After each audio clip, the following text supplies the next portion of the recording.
오늘은 사사기 2장 1절에서 10절 본문으로 말씀 나눕니다. 얼핏 보기에는 죄 같지 않지만 신앙의 삶을 파괴시키는 아주 파괴적인 죄들이 존재합니다. 그것이 무엇이냐면 바로 주저함, 그리고 미루는 것, 망설임 같은 그러한 죄악들입니다. 가나안에 입성하고 이스라엘 백성들은 죄를 멸하고 우상들을 멸하는 일에 열심을 내지를 않았습니다. 결국 그들의 영적 안일함에 하나님은 가혹한 선고를 내리셨습니다. 2절 3절을 읽어드리면 너희는 이 땅의 주민과 언약을 맺지 말며 그들의 제단들을 헐라하였거늘 너희가 내 목소리를 듣지 아니하였으니 어찌하여 그리하였느냐. 그러므로 내가 또 말하기를 내가 그들을 너희 앞에서 쫓아내지 아니하리니 그들이 너희 옆구리에 가시가 될 것이며 그들의 신들이 너희에게 올무가 되리라 하였노라 라고 말씀하고 있습니다. 사랑하는 여러분, 성령께서 여러분들에게 자극 주시는 그러한 마음의 결단들, 성령께서 여러분들의 마음 가운데 어떤 신앙의 결단을 하게 하시고 어떤 마음을 주실 때에 그것을 실행하는 그 결단을 미루지 마십시오. 여러분들에게 기도의 자리를 찾으라고 자극하시는 그런 성령의 자극하심, 그리고 누군가에게 꼭 복음을 전해야겠다라는 그 복음 전도에 대한 그 자극하심, 그런 것들 성령께서 여러분들의 마음 가운데 어떤 자극을 주시고 어떤 헌신의 마음을 주실 때에 그런 것들에 대해서 절대로 미루지 마십시오.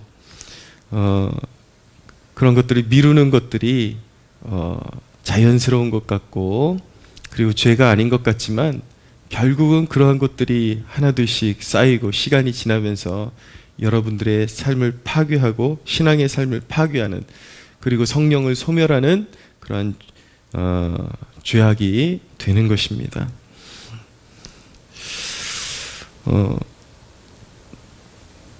신약성경에 보면, 특별히 마가복음에 보면은 자주 이렇게 반복해서 나타나는 단어가 있습니다. 한 단어가 있는데 그것이 무엇이냐면 곧이라는 단어입니다. 곧.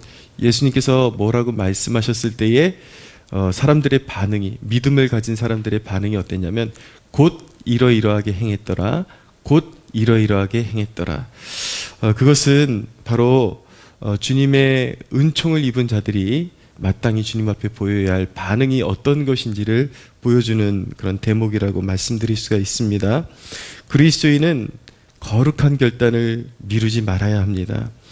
주님을 기쁘시게 해드릴 그 헌신을 주저해서는 안 되는 것입니다. 여러분들의 삶 가운데 하나님께서 주신, 성령께서 자극을 주시는 그 섬김의 결단, 그런 것들을 결코 미루지 마십시오. 결단을, 성령께서 여러분들의 마음에 주시는 결단을 이행할 수 있는 그런 영적인 열심을 소유하는 여러분들이 되시기를 축복합니다. 여러분들의 삶이 후회의 눈물로 얼룩지지 않게 하십시오. 오늘 하나님의 백성들이, 이스라엘 백성들이 하나님의 경고를 받고, 그런 이제 내가 너희와 함께 하지 않고 너희와 함께 올라가서 대적들을 치지 않고 가나안 족속들이 계속해서 너희들의 옆구리에 가시가 되게 할 것이다 라고 선고하시니까 이스라엘 백성들이 뒤늦게 후회하고 울었다라고 말씀하고 있습니다. 그래서 그곳의 이름을 복임이라 하였다라고 말하고 있는데, 복임이라는 것은 소리 높여 울었다라는 뜻을 가지고 있는 것입니다. 항상 하나님의 말씀에 주저하고 미루고 망설이는 이런 죄악 가운데 살아갔던 사람들의 그 인생의 그 열매는 무엇인가? 복임인 것입니다. 항상 후회하고 울었더라, 후회하고 소리를 높여 우는 신세가 되는 것, 뒤늦게 후회가 얼룩진 그런 복임의 삶을 살아가지 마십시오. 항상 성령께서 여러분들의 마음 가운데 자극을 주실 때에, 말씀이 깨달아질 때에, 어떤 헌신의 마음이 들어올 때에, 어떤 전도해야겠다라는 그런 마음에, 그런 급박한 마음이 들어올 때에 곧바로 순종할 수 있는 여러분들 되시기를 바랍니다. 순종의 열매를 맺는 사람이 되어야지 항상 후회의 눈물로 얼룩진 그러한 삶을 살아서는 안 되는 것입니다. 두 번째 메시지가 있는데 7절 이하에 보면 이런 말씀이 있습니다. 백성이 여호수아가 사는 날 동안 여호수아 뒤에 생존한 장로들 곧 여호와께서 이스라엘을 위하여 행하신 모든 큰 일을 본 자들이 사는 날 동안에 여호와를 섬겼더라. 10절에 보니까 그 세대의 사람도 다 조상들에게 돌아갔고 그 후에 일어난 다른 세대는 여호와를 알지 못하여 여호와께서 이스라엘을 위하여 행하신 일도 알지 못하였더라 라고 말씀하고 있습니다. 오늘 두 번째 메시지는 이것입니다. 우리 자녀들에게 믿음과 헌신 그리고 분별을 부지런히 가르쳐야 한다라는 것입니다. 요즘 기독교인들 그리스도인들 사이에서도 교육열이 매우 높다라는 것을 보게 됩니다. 왜냐하면 공교육을 믿기가 어려워졌기 때문인 것입니다. 은연중에 들어오는 그런 세속적인 사상들, 이념들 벌써 우리 아이 이렇게 교육만 봐도 독후감을 쓰는데 이 근대사의 역할을 감당했던 대통령들 뭐 이승만이나 박정희나 이런 사람들의 그런 어떤 전기를 독후감으로 학교에 써가면 선생님들이 매우 싫어한다라는 것을 대번에 알 수가 있습니다. 우리 아이도 그런 위인전을 읽고 독후감을 하나 써갔더니 이런 독후감 쓰지 말고 조선시대 거를 한번 써와라 이런 식으로 하면서 자신이 싫어하는 것을 간접적으로 그렇게 표현하는 것을 볼 수가 있었습니다. 그리고 아이들하고 언격결에 대화하다 보면 그런 말들을 참 많이 쓰더라고요.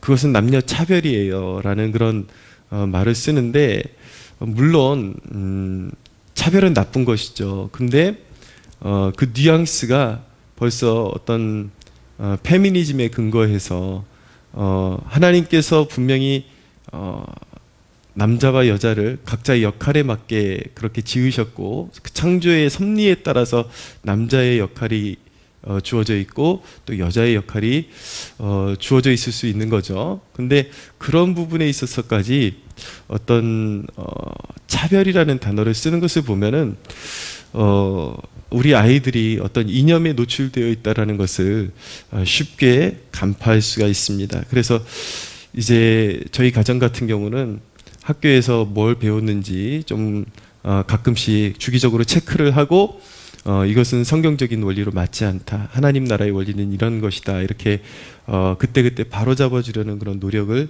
하고 있습니다. 저희 아이 같은 경우는 워낙 이제 교회 안에서 자라났기 때문에 이제 그런 것들을 바로잡아 주는데 그렇게 어렵지는 않습니다.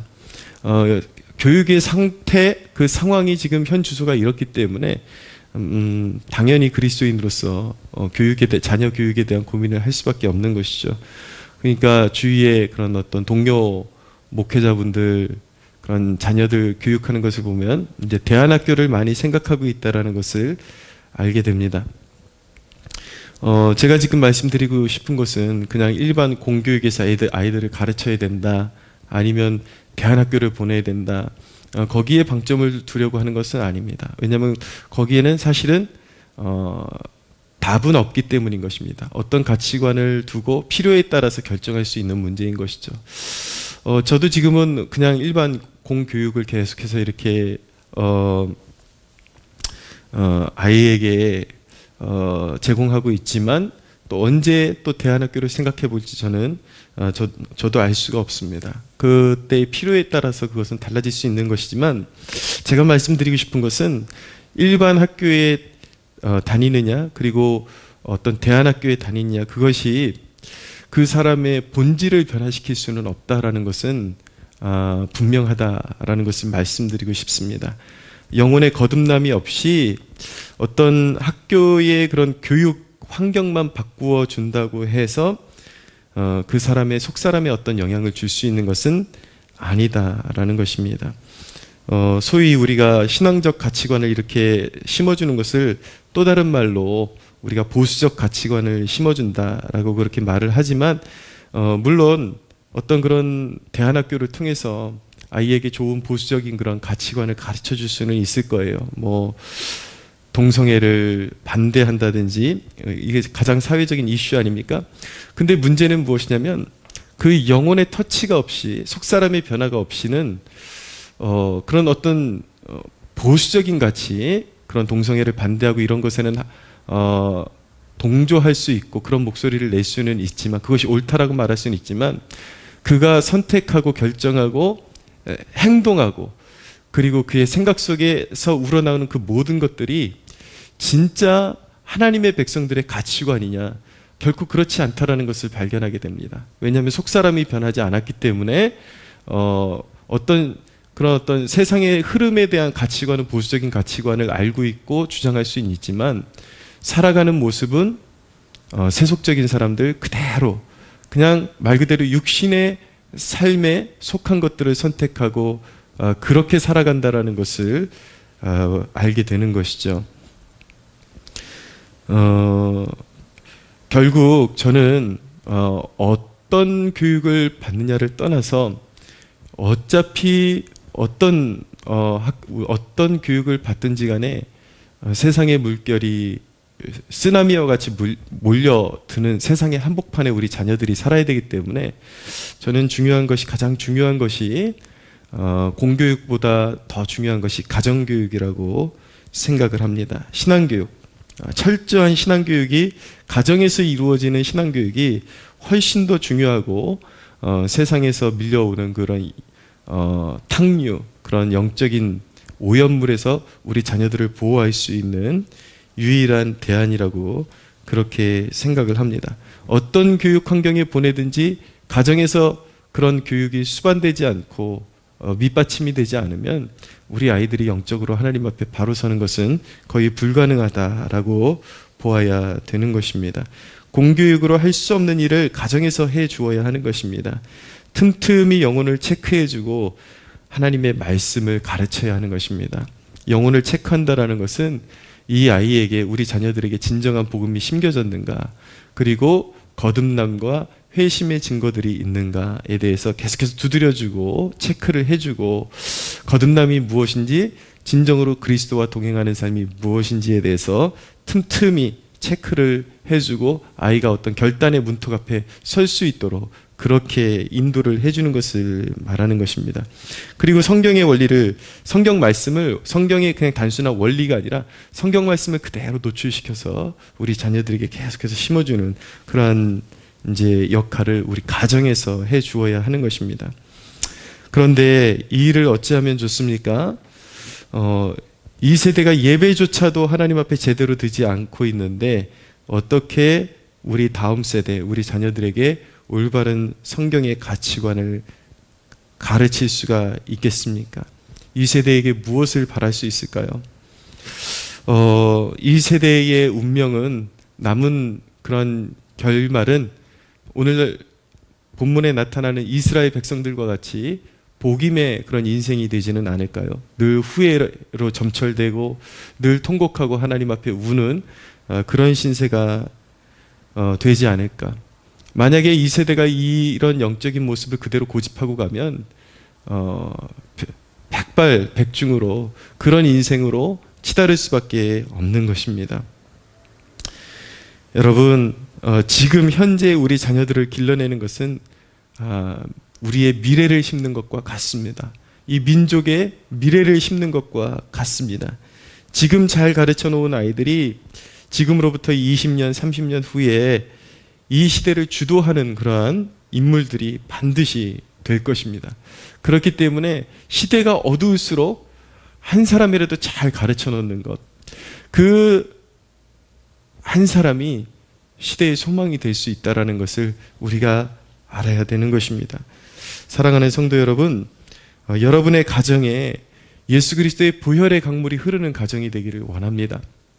세상에 탕류가 밀려 들어오고 지금 사사기에 나타나는 이스라엘 백성들처럼 어떤 산지 한 구석에 몰려가지고 가나안 족속에 몰려가지고 밖으로 나오지도 못하고 이러지도 못하고 저러지도 못하는 오늘날 한국교회가 딱 그런 모습 아닙니까? 사사기에 딱 어울리는 시대.